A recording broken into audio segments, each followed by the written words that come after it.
Have you ever been frustrated trying to work on something you couldn't see very clearly? Hi, my name is Mike Daniel with the San Antonio Stone. I want to continue a series of videos and articles at transformsa.com on what it means to be the church and how to experience all that Christ has for us as we walk as His church together. The other day, I replaced our cable box. I went to the cable company and got a new one, a replacement for the old one. And when I came back and was trying to plug it in, I had all of the cables in hand, and I had the cable box in place, but because I couldn't pull the cabinet out from the wall and I couldn't turn it sideways, I couldn't see very well. I had to reach around and try to plug in all the cables into things I couldn't see very clearly. What should have been very easy ended up being extremely frustrating. Maybe you've experienced something like that. Maybe you've experienced that in your relationship with God. I have often thought, if I could just see God more clearly in my life, if I could experience Him more tangibly. Maybe you've thought through a worship experience where you really just wanted to see His glory revealed more powerfully in your life. That's exactly how Moses felt. He said, though it may slay me, I want to see His glory. That's a common feeling for those who are Christ followers, who are seeking after God with their whole heart. We want to see Him. We want greater clarity of Him in our life and our circumstances. We want God to become touchable, tactile in our life.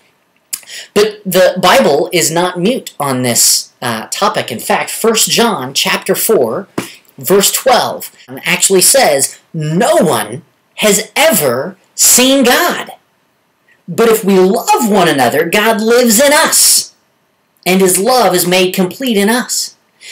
See, John is giving us kind of a formula for what it looks like to see God revealed in our life. If you've ever wanted to experience Him more tangibly, if you've ever wanted to see God in a more authentic way in your life and experience, He's probably not going to show up face to face and reveal Himself physically as He is in spirit.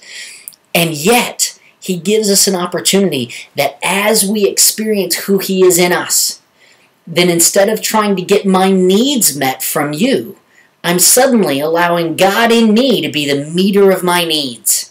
And as He meets my needs, I no longer need to come to you for selfish reasons. I can come to you selflessly, in love, in compassion, in participation with whatever God is doing in your life. See, that's what love really is. So as God, who lacks nothing, lives in me, then I, in Christ, lack nothing. And I can love you and participate in God's work in your life. My prayer for you is that you'll be a lot like Philip when he asked Jesus to reveal the Father. Jesus hanging out with the disciples and talking about who God is and how close he and God are, how unified they are. And Philip says, well, Lord, just show us the Father.